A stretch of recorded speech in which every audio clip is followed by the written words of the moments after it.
Hey, welcome back to Steve Areno Cool Kits. Today, I thought I would talk about something I'm calling the First Louisiana Volunteer Infantry Company B Tiger Rifles Memoirs of a Civil War Reenactor. Take one. Boom. Well, I've got a few things up here on my desk. Thought I would take an aerial flyover and explain what they are, and then we'll just keep mining down into additional information and items. It's this time of the year where I could go through and clean all this stuff up. A friend of mine who was a reenactor said it's a very strange hobby. We spend top dollar for all this equipment, and then we beat the heck out of it so it looks old and field used. There's a lot of maintenance that goes into this just to keep it functional, and we do would have done back at that time. Let me talk a little bit about some of these things that I have up here right now, and there'll be other things that'll come up on the video desk as we go along. So the first thing is I thought I would talk about is how in earth did I ever even get started on this. I'm not a history person coming up, really. I mean, we all took history in school because we were required to, but I was taking more of the angle towards science, technology, engineering, and math, and athletics. That's what they call STEM nowadays. They didn't call it STEM back then. I got involved in this whole deal was one day I was in an art store, and I was waiting for somebody to find and buy their stuff, and I was wandering around, and there's nicely air conditioning in there and cool, and it was very hot outside, but I kept walking around, and they were taking a long time to decide, I think between 3 or 4 different colors of paint that they were trying to buy. So I wandered around this wire vertical stand. I saw this thing and I thought, and it first caught my eye, and I thought, what? That doesn't match at all. I mean, these two guys that are depicted here, they don't match at all what I would have thought anybody who was in that would have looked like. That's not the history they sold us and taught us in school. And I kept wandering around, and then I came back by, because that's just how my mind works. And I found the place where, okay, here it goes. I found it, and it said he was a Zouave of the Louisiana Tiger Battalion. And I thought, what? Who? And then there was a little bit of information down here about who they were. Businessmen of New Orleans outfitted this elite unit, and then it talked about their weapon. And so that was the initial spark. Turned out later I was going to find out about these guys over here too, which were a very famous unit called the 5th New York Volunteer Infantry, Duryea's Zouaves. So, and I'm like, Zouaves? What? Okay, and so 1, 2, 3, here we go, right? Well, if you are going to get involved in reenacting and you accidentally get too close to the edge of the water that's draining in, and it's Zouave, run, retreat, because there is no one place you can go and buy all the stuff you need. And it's also, but with this particular unit, it's like a long process to get all the information sorted out. I mean, this picture over here, for instance, it's wrong. The coloring book pictures is wrong. That's not the jacket that they wore. And Don Troiani, he's very, very good historical artist, and he gets it right before he paints it. And this is right. Even these pantaloons, they're called, they're made out of a material called mattress ticking, but it was the mattress ticking back at 1860, not the mattress ticking that's here in year 2020, whatever.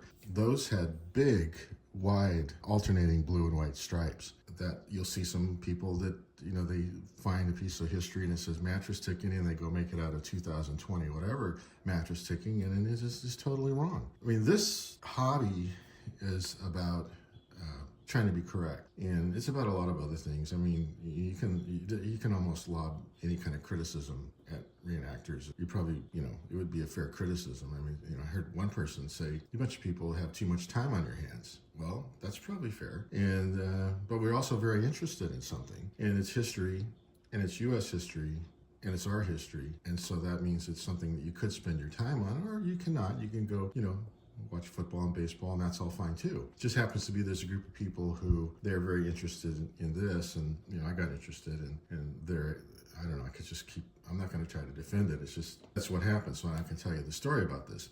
And it's been a very interesting story. I've enjoyed my time learning about this, putting it all together. It occurred to me that I should probably talk a little bit about how interesting study of Civil War can be, and perhaps some of the areas that we don't realize what went on and how much it affected, the United States. I mean, it didn't really occur to me before I started reading and mining and going into it. And of course, as we're reading, we want to make notes, and you can make notes any way you want to. I tend to want to put stuff down, and now I remember why my teachers told me about these wonderful little things, the venerable 3x5 cards. I mean, they're really, really handy as you're reading, and what can I say? I mean, they told us for a good reason, and later on I discovered the useful and good reason for me to use it to make my life better. There's 20 reasons that I've come up with. Certainly it's unique to the U.S. It answered once and for all the question about, federal versus state authority. That was the question that kicked it all off and was battled back and forth during the whole time and answered by the end. It was a war of firsts. I mean, there were a ton of inventions, and certainly you can read, you can go down any of these hallways, but President Lincoln was always having people come in and talk about new patents for new things and just, tons and tons of inventions and firsts that came out during the Civil War. I mean, it even changed the way in which warfare was fought. I mean, the way going in, Napoleonic, and the way going out, trench warfare. Certainly it saved the Republican form of government. It was the beginning, and I really stress that it was the beginning of the end of slavery. I mean, that's a journey, right? Maybe we're not at the end of that yet. So I don't want to go into that too much, but it was the beginning of the end of that institution. And then new ways of waging war certainly kind of relates to that one first, but it certainly was that. And it revolutionized war on the water. Hunley, the submarine, ironclads, all that, which then was developed. I mean, initially they were just bolting iron on the top of the wooden ships and down below the waterline. Stories about brotherhood and brothers fighting on each side. It tested brotherhood, and you go on and on down that hallway. Courage, new levels of that. And we saw heroes emerge, unlikely people that we wouldn't have thought, like General Grant, as a matter of fact. New industrialized America, mechanization and industrialization on a new scale. Fabulous fortunes were made by people.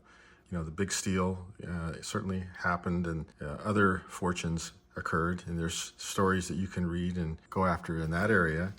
Continuing on, there's a lot of political oddities. I mean, even the way in which President Lincoln was elected to office. Didn't get any electoral votes in the South, yet became president, right? And then new journalism, reports from the front, and getting those stories back to the headquarters of the newspapers, which were all mostly in the East Coast, maybe New York and places like that. Great literature emerged, certainly great poets, and great artists.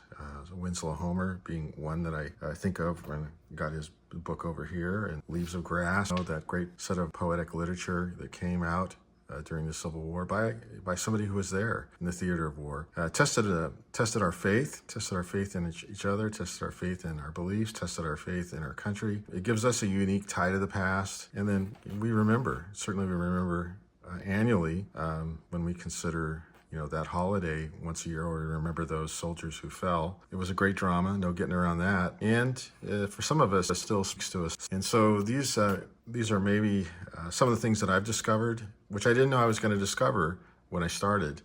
It's been very interesting. It's been part of my journey, part of my story. Gosh, you could just read and write and go on forever in any of these areas, or all of them. All right. But the point I'm trying to make is with this 1st Louisiana Volunteer Infantry, Company B, Tiger Rifles, almost everything is very, very, very specific to this particular company of men. And their leader, too. His name is Weed. Oh, and before I forget to mention, this whole thing, Tigers, right? Tigers. Louisiana, LSU Tigers. Is there a connection? Yes, there is a connection. It turns out that at the Battle of First Manassas, this company of men fought with such tenacity that quickly all Louisiana troops became known as Tigers. And then after the war was over, the university there, Louisiana State University, they adopted the Tiger moniker as the mascot of the university. And so I didn't know that when I started, but I learned it, and now I know it, and it's a bit of historical trivia minutia that is an example of the kinds of things you'll learn if you take this journey. Now, you want to be organized, so let me kind of pull back here and show you this. Okay. So I have like these rules, and one thing is I don't memorize stuff that I have written down. I just remember where I have it written down. So I wanted to have a notebook, because I want to have a free mind space to think of good questions that I can go answer. That's why I do that way. I don't want to be like a walking encyclopedia. I mean, the day of that is gone. I mean, with internet, the premium is on being able to make a good question and not remembering. I mean, when I went to school, it was about going and turning yourself into a walking encyclopedia, the man with the answer. But nowadays, it's the internet's right there. 2 seconds, you're an expert. But you got to be an expert on the right thing. So you got to be able to ask the right question. Is how I look at it.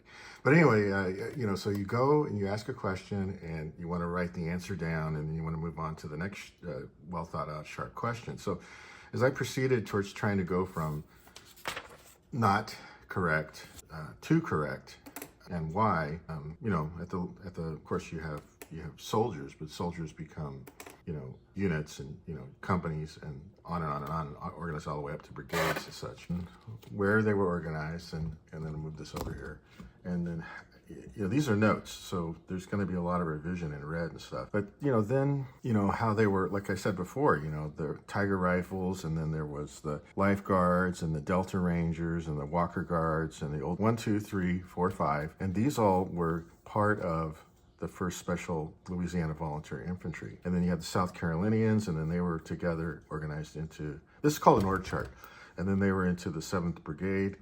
And of course, there's always people who lead the brigades, Colonel Nathan Evans, and then there was General P.G.T. Beauregard at 1st Corps. And this was the way they were organized when they initially went in.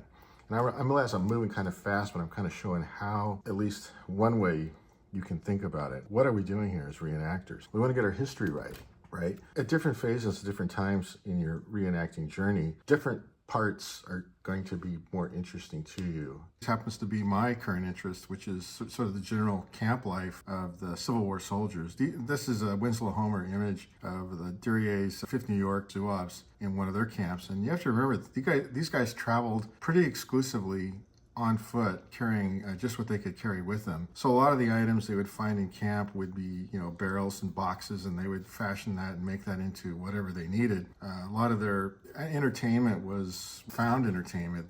They're doing something here called pitching horseshoes, or I did a little research. It was called coins, French, and obviously there's teams on each side, and they got a couple, it's hard to see in the image, but they have a couple stakes driven into the ground, maybe held up by a rock or something over here, one in the ground over there. And there was a distance, there was sort of the generally accepted distance between, and then you take alternating turns pitching the horseshoes, and points scored by getting close to, and also obviously if you had to go around the vertical stick, then that was a ringer. This was an example, and it kind of reminds me of a time when we'd hiked in a pretty aggressive hike, pretty warm, and laid down on the ground. And next thing I know, somebody's kicking my shoe, telling me to wake up and let's cook something. Fire pit on the ground, not unlike this, all around, and it had sort of cooled off by that time. It had been a warm day, and we were getting everything necessary together in order to cook some coffee and dinner. And as I look back on it, I've done a lot of different things in reenacting, but that's obviously one of my more memorable times. And I don't know, something that, like these little things that just stick with you. And maybe you will stay just on that part, or maybe you'll move on. It's just, I'm showing you what my journey's been. So then you get into some background and where they went and where they fought, who was Rabadoo Wheat. They were an early war unit, and that's something else you got to know about. And the way it worked is they didn't go back to the place they were formed and recruit from that group. They just went and fought with the men that they had until attrition reduced them to what was called a non-effective fighting force. And at that point, again, I'm using old-timey terms, but they would consider galvanizing them with another unit. They may or may not have reuniformed them, or their uniforms may have worn out. I mean, nobody thought, if you read history, nobody thought that the Civil War was going to last 4 years. Initially, they thought it was going to be a 9 months or 1 year affair. And of course, it turned out to be much more significant and longer than that. the timeline of the major battles, that's important to know, because as you read history, you're going to want to find information about where the unit was, what it looked like, what it was doing, who was leading it, et cetera, et cetera. Then you want to make sure you keep in touch with your historical sources. Again, this is just the way I do it. And then finally are going to get down into what I call the list of what it is you need in order to make this look good. And so here you can see what I've done and the way I've organized it. And you want to do this before you go buy stuff. Because particularly with a unit that is so specialized, the chances are that if you just rush out and buy a bunch of stuff uninformed, it's going to be the wrong stuff. And, then you're going to have to figure out how to resell it, or it certainly would not do to have the wrong stuff. So you move down through the uniform. When it comes to Civil War soldiers, they had a couple different things. They had the clothing / uniform that they wore, and then they had the weapon, and then they had what's called the leather accoutrements. And the way that these musket percussion weapons fired is you had what was called a round, it's the powder and the projectile, and then you had a percussion cap that went on the nipple at the back end of the musket. And those two things were carried separate from each other, and you had leather pouches in which to carry them. What else? Personal gear, which in those days was haversack. Today we would call it a single pouch that had a shoulder sling on it. Yeah, I guess I'll say it. Not unlike a woman's purse. But that's not what it was. It was a haversack for carrying food and personal articles. And then you had a canteen because you got to have water, right? And those were very particular to Southern soldiers, and even more particular to this unit, right? How those things were made. They were painting canvas, and they were painting something called a gum blanket, summation of a waterproof cloth, and that was used as a ground cloth, and it was used as a lot of other things cloth. Right? And you got to eat with something. And this is before the times where the armies had organized kitchens. So guys were forming what was called, here's a word that's familiar to us, a mess. 4 guys would get together in a mess, and they would cook their rations that were given to them, which they had to carry individually. They would combine rations and cook that and share in their mess.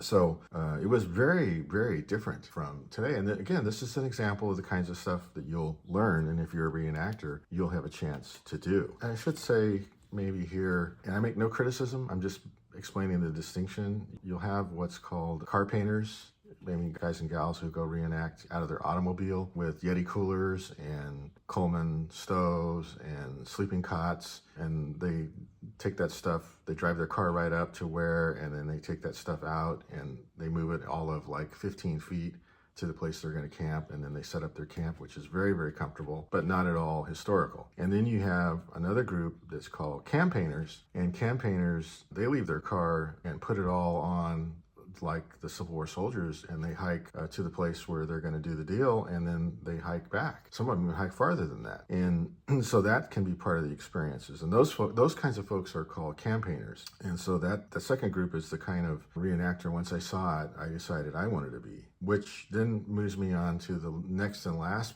point, which is if you decide to be a campaigner, then you're going to be going for authenticity. And authenticity is one of the biggest things you can do to make yourself look authentic is look at some photographs of Civil War soldiers. I mean, those dudes are weighing in at about 135 bills, not 225 bills.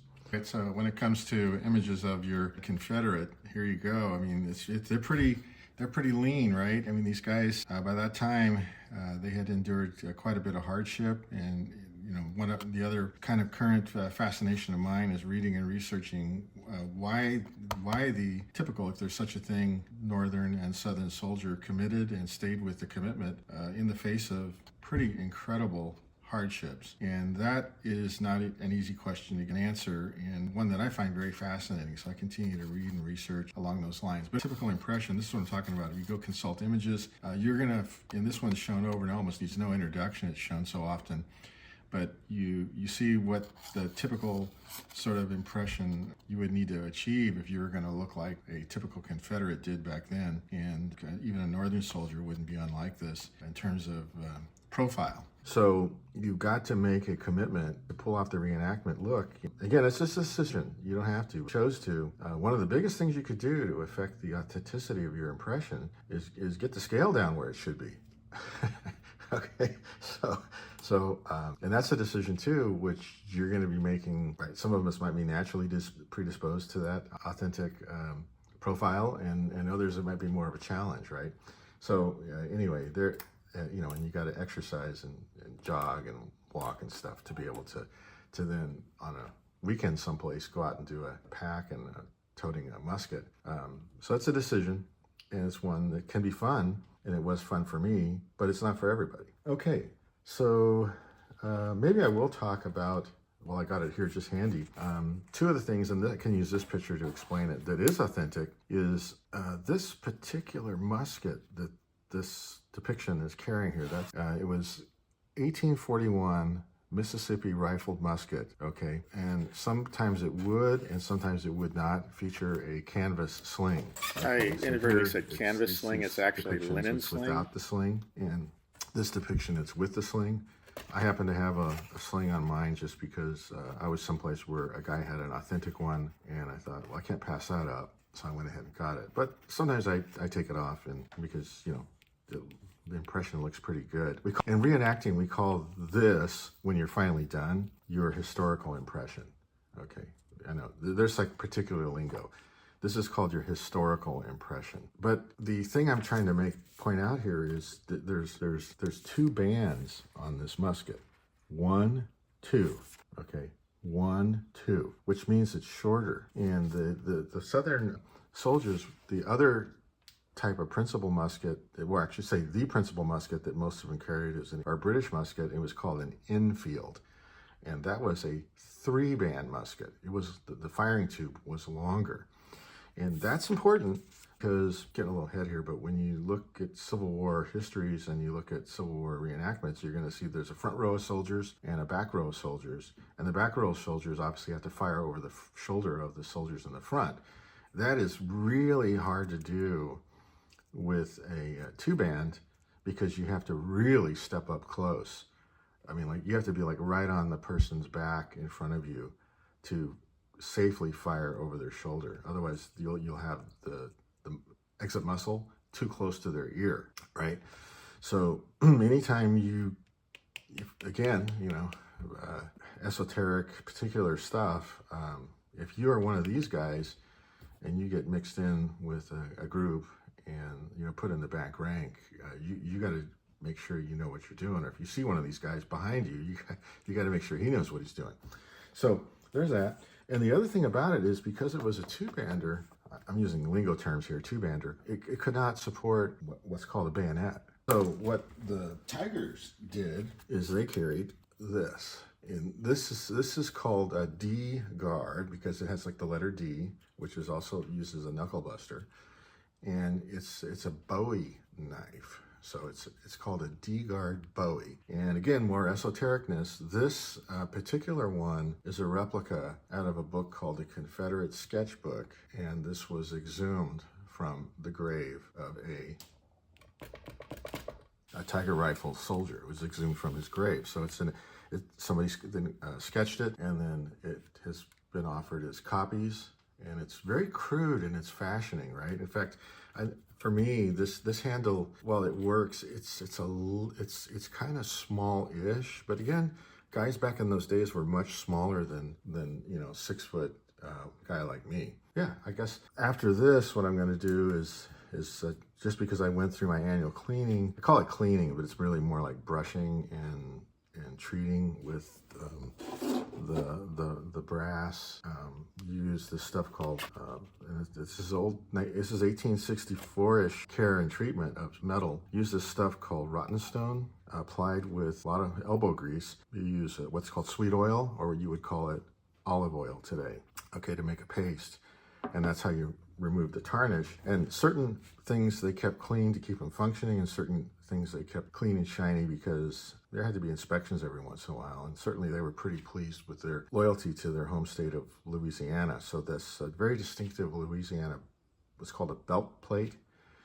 They tended to keep that very shiny. Okay, so I polished that up, and I polished up what's called the furniture, the brass furniture.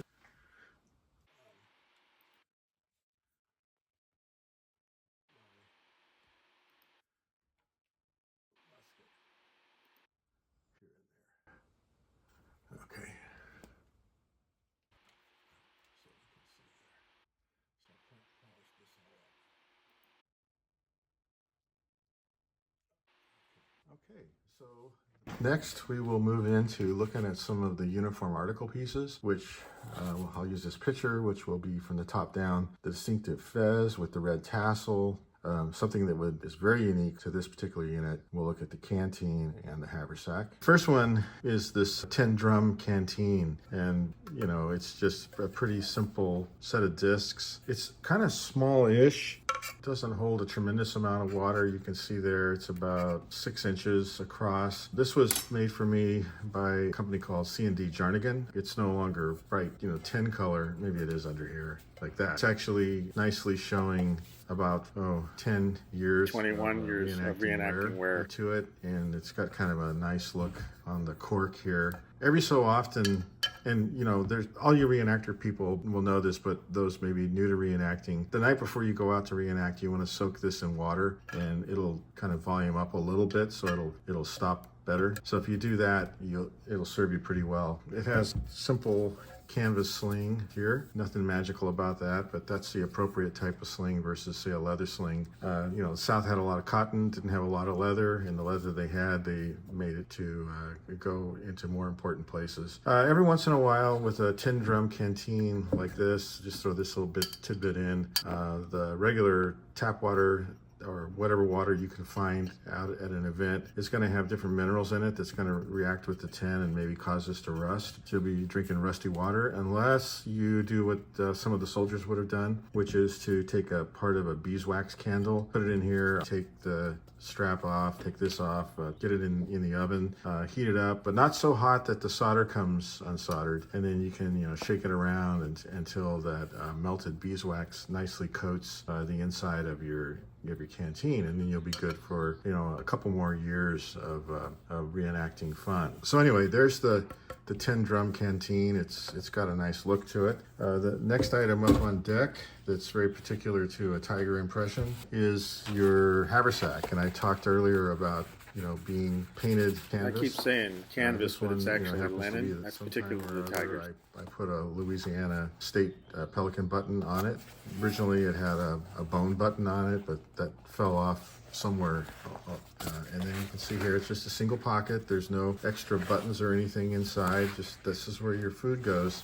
And there's a lot of, you can make yourself a set of sacks and stuff for your coffee and sugar, or chicory coffee if that's what you're going to have, and or they even had sweet potato coffee. So you can find all kinds of fun recipes out there in the internet world.